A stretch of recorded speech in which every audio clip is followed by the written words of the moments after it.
बिस्मिल्लाहिर्रहमानिर्रहीम। आज का जो हमारा टॉपिक है, कॉन्टिनेंट हम एशिया पढ़ रहे हैं। तो एशिया कॉन्टिनेंट के अंदर आज हम पढ़ेंगे, या मैं आपको पहले डायरेक्शन बता देता हूँ। नॉर्थ और नीचे साउथ, वेस्ट और ईस्ट, ये हो गया डायरेक्शन। अब डायरेक्शन में से पहले जो हमारा लेक्चर हुआ था, हमने साउथ और ईस्ट पढ़ा था, फिर हमने जाके पढ़ा था वेस्ट। अब सिर्फ और सिर्फ हम साउथ पढ़ेंगे। आज क्या पढ़ेंगे हम?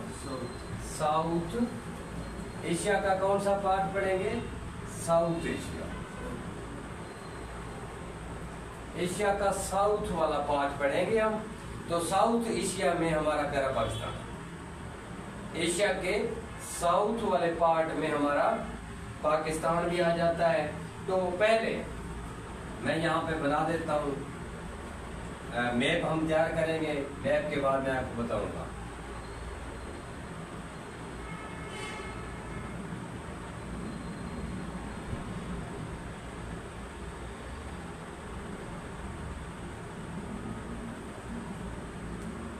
यहाँ पे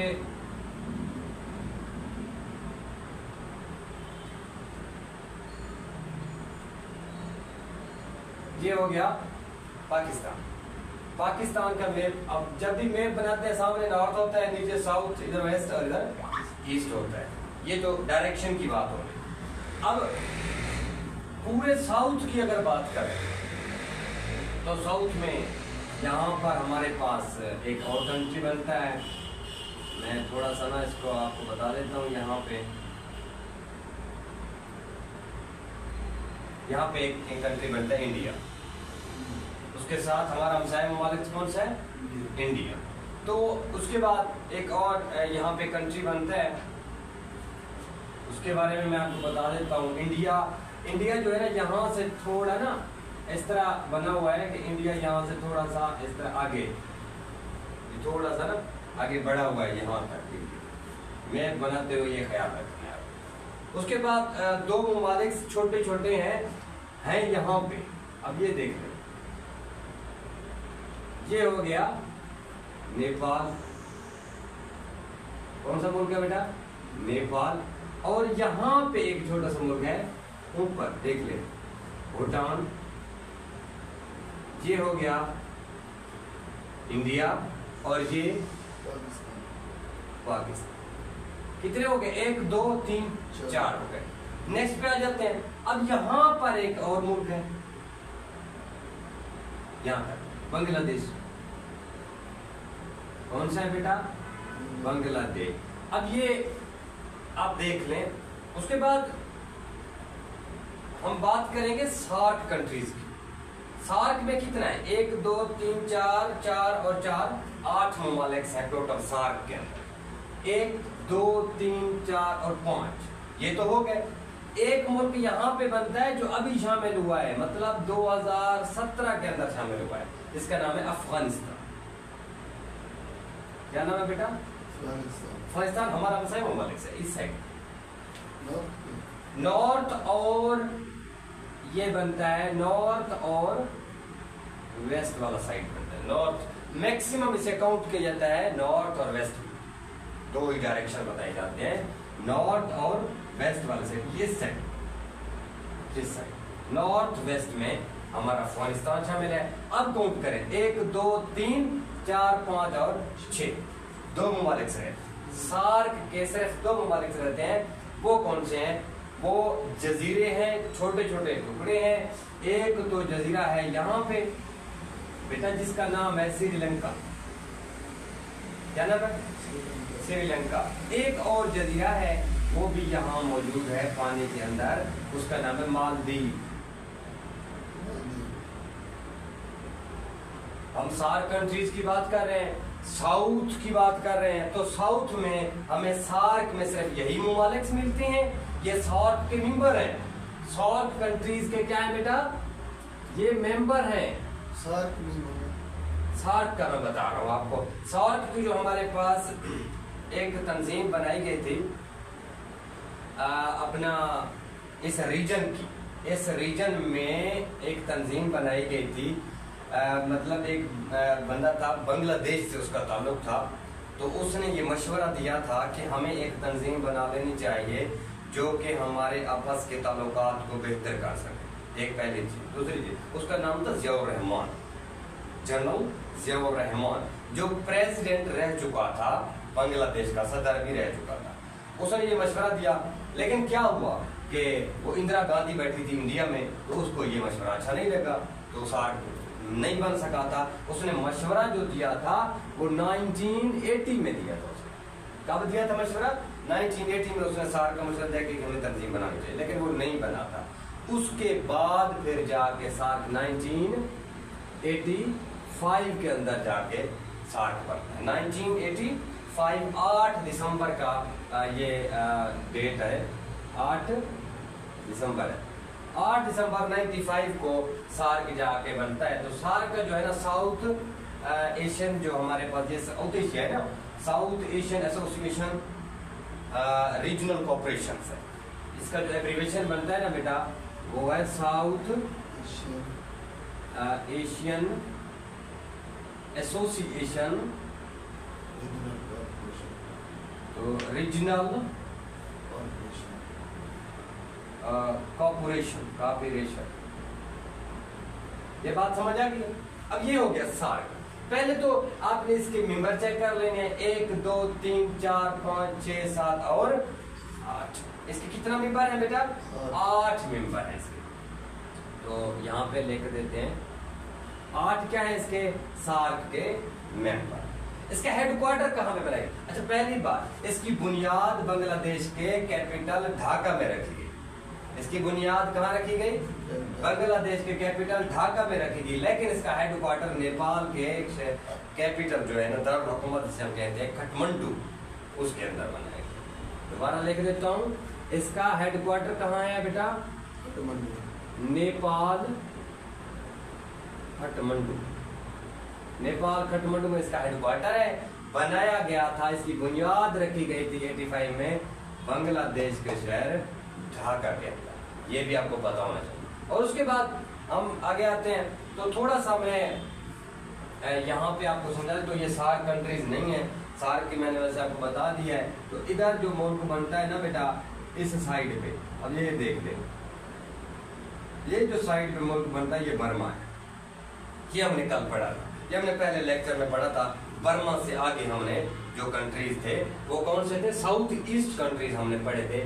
बर्मा से फिर थाईलैंड, वियतनाम और इसी तरह हम नीचे चले गए थे, वो हमने पहले पढ़ लिए। यहाँ पे बर्मा लगता है, और बर्मा के सामने मैंने कहा था कि इंडिया और बांग्लादेश भी लगते हैं। तो ये पानी है, अब इसको आप समझ ले, ये क्या है? ये पानी जो है, ये बे ऑफ बंगाल है। मैंने कल भी बताया था पहले लेक्चर में, ये है बे ऑफ बंगाल।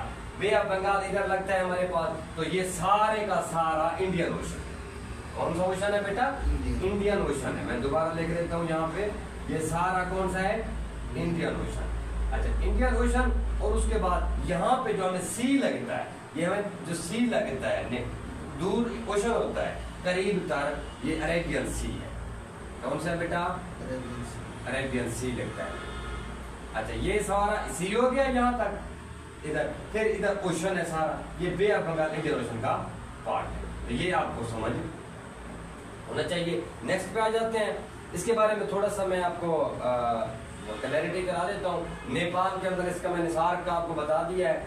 तो मालदीव और श्रीलंका के हवाले से एक रास्ता बनता है, एक स्ट्रेट बनता है यहाँ पे।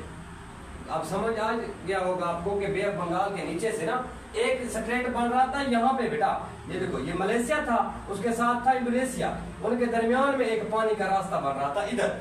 उसका नाम था मलाक्का स्ट्रेट। वो मैंने कल लेक्चर में पहले बताया था। मलाक्का स्ट्रेट 800 किलोमीटर जिसकी लंबाई थी। दुनिया की सबसे बड़ी स्ट्रेट थी मलाक्का स्ट्रेट। उसको छोड़ दें। अब श्रीलंका की बात है। श्रीलंका और इंडिया के दरमियान में जो स्टेट है, इसका जो नाम है वो है पालक स्ट्रेट। पालक स्ट्रेट, पालक स्ट्रेट। पालक स्ट्रेट कहाँ पे बन रहा है बेटा? श्रीलंका और इंडिया के दरमियान में ये है पर्ल स्ट्रेट। अब उसके बाद हम एक मालदीव के हवाले से एक बहुत ही मशहूर बात है कि इसकी जो शरह खानदगी है, जो पढ़े लिखे लोग हैं 99% शरह खानदगी मालदीव की वो जो है ना अपना। उसके बाद इसकी कैपिटल की देख लेते हैं। मालदीव का कैपिटल है माले। माले क्या है बेटा? इसका कैपिटल हो गया। और इसकी जो करेंसी है हमारी इंडोनेशिया और इंडिया की रुपया है। क्या है बेटा? रुपया। तो इसकी है रुपया।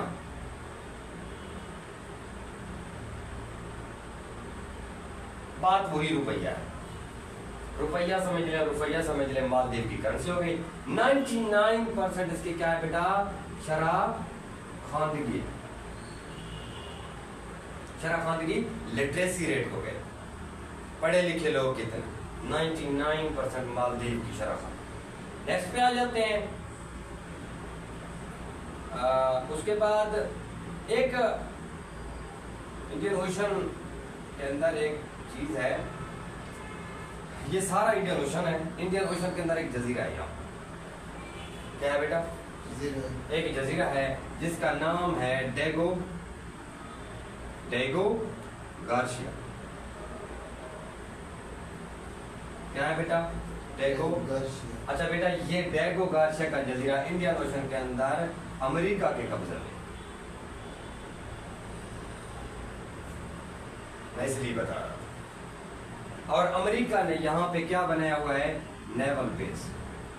क्या बनाया बेटा? Naval base. अपने आर्मी का अड्डा बना के रखा हुआ है। नेवी का बेस बनाया हुआ है अमेरिका ने डेगो गार्शिया के अंदर। एमसीक्यूज पूछता है कि डेगो गार्शिया किस ओशन में है? तो इंडियन ओशन में है। तो उसके ऊपर कब्जा किसका है? अमेरिका का कब्जा है। और अमेरिका ने वहां पे क्या बनाया हुआ है? अपना नेवल बेस। ये एमसीक्यू बहुत इंपॉर्टेंट। उसके बाद बर्मा की बात करते हैं। यहाँ पे ये जो बर्मा है इसको कहते हैं लैंड ऑफ पैगोडास।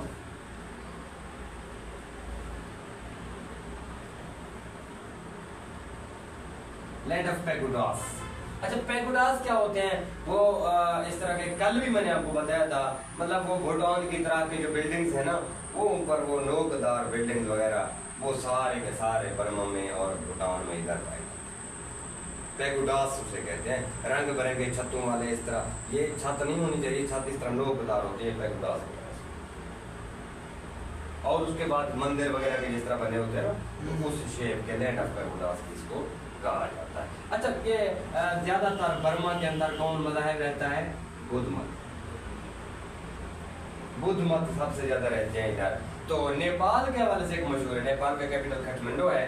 तो नेपाल के हवाले से बहुत ही मशहूर रुपी, इसका जो ना, इसका क्या करेंसी क्या? रुपी।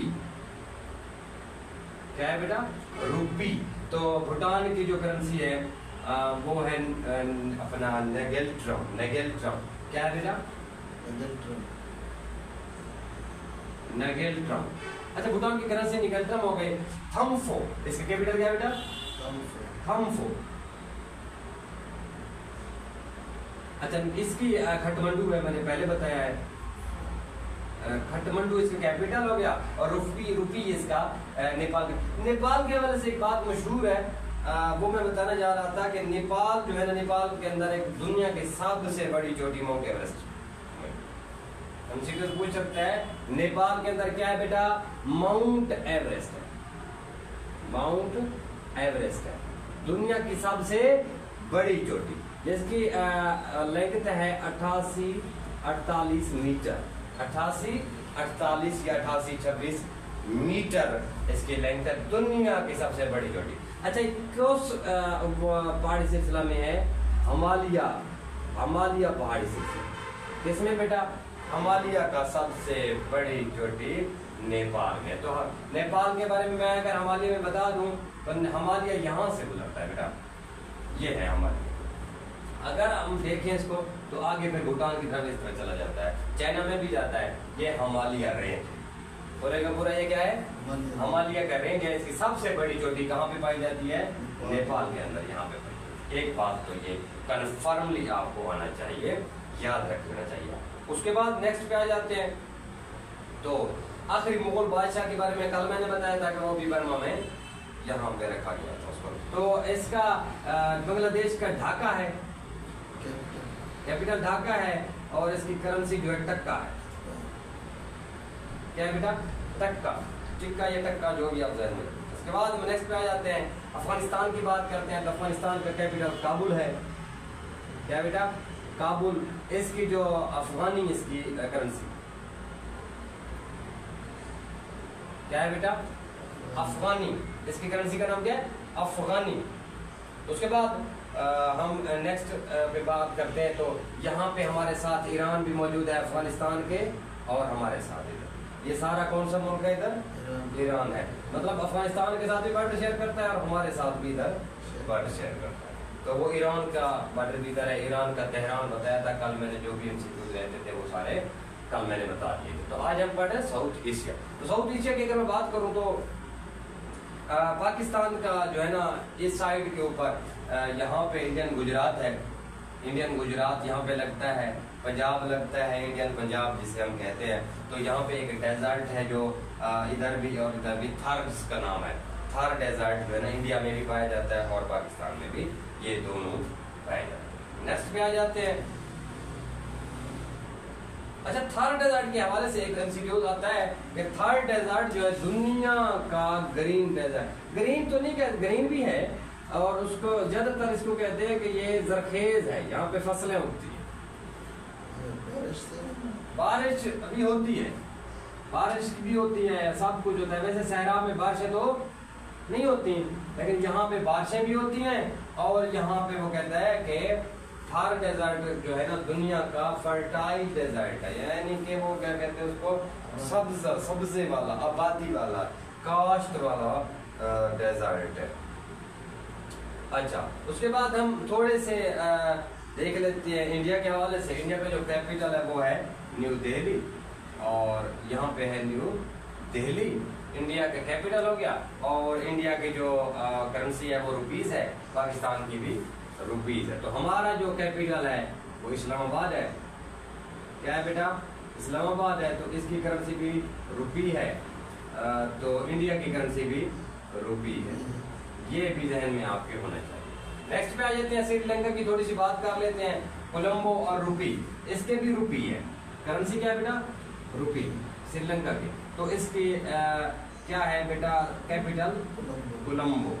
कोलंबो क्या है? श्रीलंका की कैपिटल। उसके बाद एक MCQ पूछ लेता है, लोटस टावर। लोटस टावर कहाँ पे मौजूद है?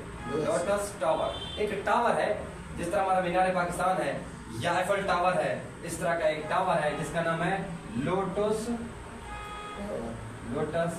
टावर। तो वो लोटस टावर कोलंबो के अंदर, श्रीलंका के अंदर, कोलंबो श्रीलंका के शहर कोलंबो के अंदर मौजूद है। क्या है बेटा? Lotus tower. अच्छा, उसके बाद नेक्स्ट पे आ जाते हैं थोड़ा सा न्यू दिल्ली, और इसका जो मतलब अपना इंडिया की हम बात करें तो इंडिया के हवाले से इसके प्रेसिडेंट और प्राइम मिनिस्टर की बात कर लेते हैं। नरेंद्र मोदी। क्या है बेटा? नरेंद्र मोदी। ये जो है ना प्राइम मिनिस्टर हैं, और द्रौपदी मुर्मू खातून है, एक प्रेसिडेंट है। द्रौपदी मुर्मू ये एक प्रेसिडेंट, सदर है। द्रौपदी मुर्मू क्या है? सदर है इंडिया के। तो बीजेपी यहाँ पे अरुण पे है, बीजेपी के है अपना मोदी साहब प्राइम मिनिस्टर हैं। अभी वहाँ पे इलेक्शन भी हुआ है 2024 का। तो इलेक्शन में पहले तो जो मोदी साहब थे भारी अक्सरियत के साथ बैठे थे। इस बार मतलब उनकी अक्सरियत नहीं है, अक्सरियत इत्तेहादी गवर्नमेंट बना रहे हैं, वो ज्वाइंट गवर्नमेंट। लेकिन उनके जो मुकाबले में कांग्रेस आ रही है, राहुल गांधी साहब, वो भी बड़े तगड़े सीट निकाल के आ रहे हैं। तो एक मजबूत अपोजिशन बैठेगी। मेरे ख्याल में उनके 224 बन रहे हैं, इनके 290 और 92 बन रहे हैं सीटें। वैसे 272 दरकार होती है गवर्नमेंट बनाने के लिए। अब मोदी साहब की सीटें जो बन रही हैं वो 292 बन रही हैं। तो कांग्रेस की जो बन रही है 234 बन रही है। तो भारी अक्सरियत मोदी साहब की नहीं है। ये ज्वाइंट सिस्टम से गवर्नमेंट बना रहा है, लेकिन इसको बहुत बड़ा तगड़ा टाइम दिया जाएगा, टफ टाइम दिया जाएगा मोदी साहब को, बीजेपी को, ये भी आपको पता होगा। तो अगर मैं इंडिया की बात करूं, आबादी के लिहाज से इंडिया पहले नंबर, आबादी के लिहाज से इंडिया फर्स्ट नंबर पे है पूरी दुनिया में सबसे ज़्यादा आबादी इंडिया में पाई जाती है। और इसी तरह अगर हम बात करें सार्क की, तो सार्क के बारे में भी यही है कि वो भी एंड हो चुका है, इनकी वजह से लास्ट में जो सार्क का अपना वो हुआ था फंक्शन या वो का सेमिनार हुआ था, वो 2016 में हुआ, उसके बाद अभी तक नहीं हुआ। तो सार्क का जो गुलाम सरवर जो था ना, वो हेड है इस पर, जनरल सेक्रेटरी गुलाम सरवर बैठे हैं, बांग्लादेश से था गुलाम सरवर साहब जो है ना सार्क हैं। तो इंडिया की वजह से उन्होंने बाइकाट किया। 2016 में जो हुआ था पाकिस्तान के अंदर हुआ था, तो 2016 में इन्होंने जो है ना बाइकाट कर दिया था। मतलब ये सारे सिस्टम चल रहा है जो भी क्रिटिकली मसाइल हैं इनके आपस में वो चल रहा है। तो इसके बाद थोड़ी सी हम वो बता देता हूँ मैं, पाकिस्तान में दुनिया की दूसरी चोटी है, नेपाल में पहली थी, और पाकिस्तान के अंदर दुनिया की दूसरी बड़ी चोटी K2 8611 मीटर जिसकी हाइट है, तो वो पाकिस्तान में है। तो रेंज पूछता है किस रेंज में है, कराकोरम पहाड़ी सिलसिले में मौजूद है, K2 पाकिस्तान में मौजूद है। तो दुनिया के 9th नंबर की चोटी भी पाकिस्तान में है, तो उसका नाम है नांगा पर्वत, नांगा पर्वत। तो हिमालय की दूसरी चोटी, दुनिया की 9th, दुनिया की बेटा 9वें नंबर की है, तो हिमालय की दूसरी है, हिमालय की दूसरी बड़ी चोटी वो भी पाकिस्तान में, नांगा पर्वत जिसका नाम है। तो उसके बाद नेक्स्ट पे आ जाते हैं, कुछ चीज़ें यहाँ पे देख लेते हैं। तो इंडिया का सबसे बड़ा दरिया, इंडिया का सबसे जो बड़ा दरिया है वो है ब्रह्मपुत्र, ये भी आपको पता होना चाहिए। यहाँ से आता है चाइना से, और इसी तरह यहाँ से होते हुए बांग्लादेश से होते हुए यहाँ पे बे ऑफ बंगाल में जाएगा। ठीक है बेटा, ये इंडिया का सबसे बड़ा है, इसका नाम क्या है बेटा, ब्रह्मपुत्र, इंडिया का सबसे बड़ा दरिया कौन सा है बेटा, ब्रह्मपुत्र। तो ब्रह्मपुत्र इंडिया का सबसे बड़ा दरिया है, ऊपर से आता है पहाड़ी सिलसिले से, तो नीचे बांग्लादेश से होते हुए फिर जाके उसमें गिरता है। इंडिया के 2 और दरिया भी मशहूर दरिया हैं, वो भी आपको पता होना चाहिए। एक दरिया इधर से जाता है, दूसरा यहाँ से होते हुए इधर से जाता है। तो एक का नाम है जमुना और एक का नाम है गंगा, दरियाए गंगा और दरियाए जमुना, ये भी आपको पता होना चाहिए।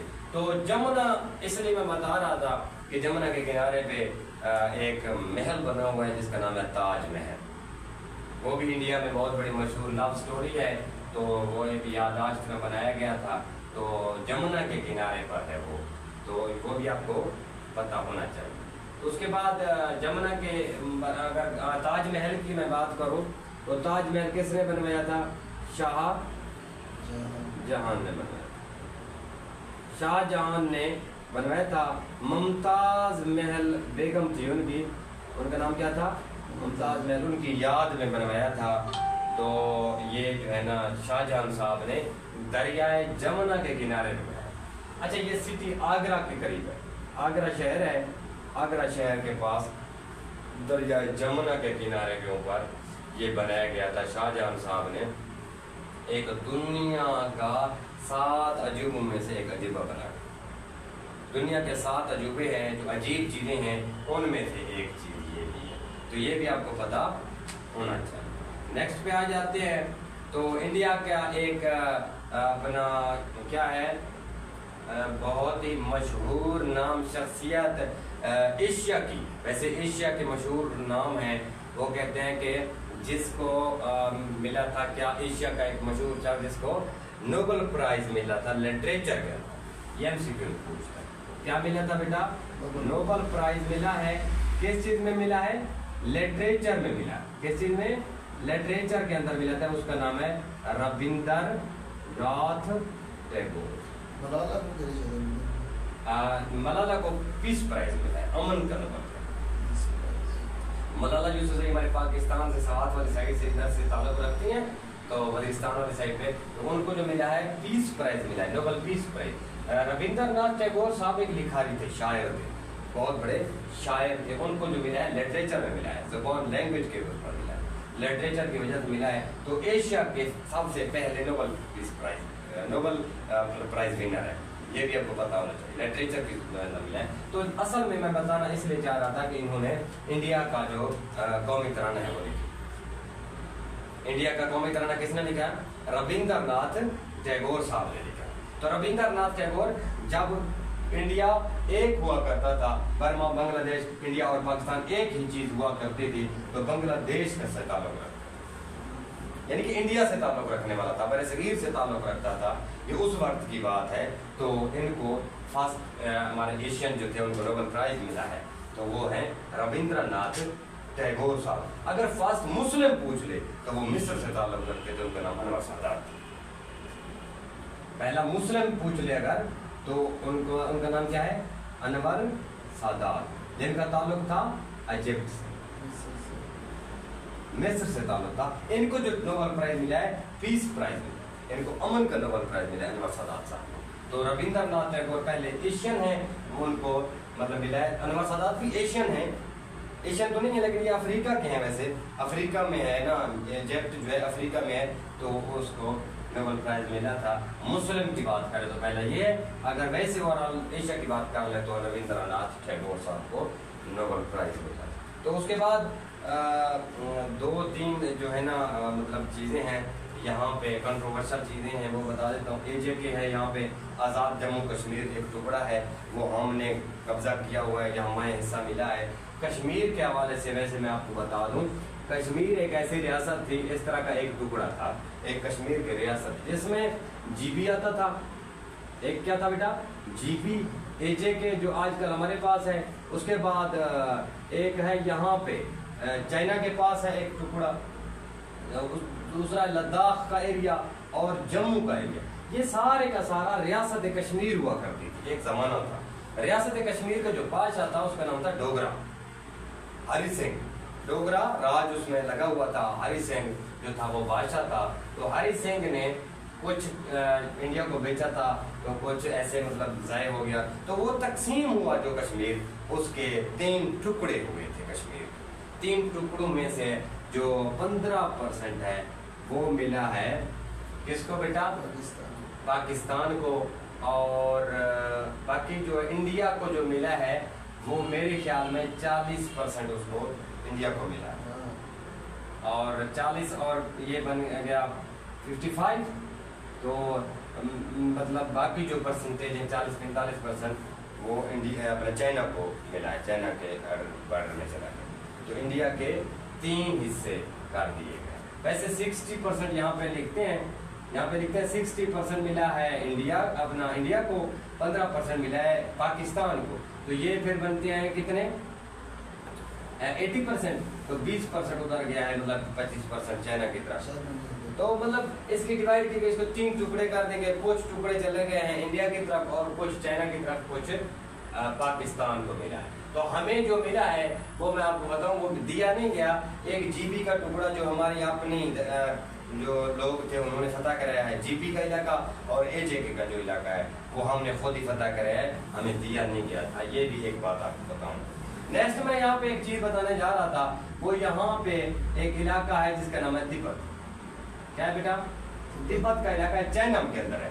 तिब्बत के इलाके से हमारी एक नहर निकलती है, वो यहाँ से होते हुए इसी तरह AJK के अंदर होते हुए यहाँ से आती है, यहाँ से होते हुए सीधा इंडस रिवर में यहाँ पे इसमें जाके अरेबियन सी में जाके गिरता है, जिसका नाम है दरिया सेंड, जिसको नील ऑफ पाकिस्तान भी कहते हैं। पाकिस्तान का नील भी कहा जाता है, इंडस रिवर, वो भी यहाँ तिब्बत से आता है, चाइना से, फिर यहाँ AJK और जम्मू से होते हुए, फिर यहाँ पे GB में होते हुए, फिर यहाँ हमारे KPK से होते हुए, पंजाब में इंटर होते हुए, सिंध से सीधा अरेबियन सी में जाकर।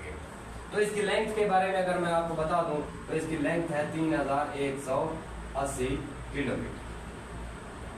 ये भी आपको पता होना चाहिए। इंडस रिवर की लेंथ कितना है बेटा? 3180 किलोमीटर है। ये तिब्बत से आता है। तो इसका सोर्स क्या हुआ बेटा? ये इसकी सोर्स तिब्बत ही है। तिब्बत के पहाड़ियों से या कराकरम या हिमालय या इस सोर्स उसको कहते हैं जहाँ से निकलता है। इसका जो डेल्टा है वो यहाँ बनता है। डेल्टा किस चीज को कहते हैं? जहाँ पे दरिया की मौत हो रही हो, एंड हो रही हो, दरिया जहाँ पे लास्ट में जाता है तो फिर वो टुकड़ों में ऐसे शाखों में तकसीम हो जाता है, तो उसको हम डेल्टा बोलते हैं। तो वो डेल्टा जो बनता है उस डेल्टा का नाम है सिंधु सप्ता जी। हमारे इंडस रिवर का जो डेल्टा है उसका नाम है सिंधु सप्ता, याद रह जाएगा बेटा। इंडस रिवर का जो हमारा डेल्टा बनता है उसका नाम क्या है? सिंधु सप्ता। तो 3180 किलोमीटर की लेंथ है, अरेबियन सी में जाके गिरता है। कहाँ पे जाके गिरता है बेटा? ये भी आपको पता होना चाहिए, ठट्ठा के करीब जाके, ठट्ठा और बदीन के करीब, मतलब ये जाके अरेबियन सी में जाके गिरता है। तो ये सारे का सारा आपको पता होना चाहिए। इसके ऊपर 2-3 डैम्स हैं, वो भी आपको पता होना। तरबेला डैम दुनिया का सबसे बड़ा डैम इसके ऊपर मौजूद है, दरिया सिंध के ऊपर है, तो सवाबी डिस्ट्रिक्ट में मौजूद है, ये भी आपको पता है। सवाबी डिस्ट्रिक्ट है और केपीके का इलाका है, ठीक है बेटा। तो उसमें एक डैम है तरबेला डैम, दुनिया का सबसे बड़ा फील्ड, अर्थ फील्ड डैम, दुनिया का सबसे बड़ा अर्थ फील्ड डैम बता रहा हूँ मैं हाइट की तरफ नहीं बता रहा था मैं, अर्थ फील्ड मतलब ये मिनिमम भी कहते हैं कि 35 किलोमीटर बता रहा हूँ, किलोमीटर एरिया में। कुदरती तौर पे एक पहाड़ी सिलसिला है, वहाँ पे पानी को जमा कर दिया गया, एक साइड पे बंद कर दिया गया, जहाँ पानी निकल रहा था तो पूरा एरिया भर गया है पानी से, तो बहुत बड़ा अर्थ फील्ड डैम है, मिट्टी से बना हुआ, जिसमें मिट्टी के दीवार है उसके, कुछ पहाड़ है कुछ साइडों पे, तो कुछ साइड पे मिट्टी के साथ बॉल करते हैं। तो ये सारे के सारा आपका था साउथ एशिया। नेक्स्ट लेक्चर के लिए इंशाल्लाह हाजिर होंगे। तो अगर आपको इशू हो तो आप कमेंट्स में भी लिख सकते हैं, वीडियो देखते रहें और इंशाल्लाह क्लियरेंस होगी। थैंक यू, अल्लाह हाफिज़।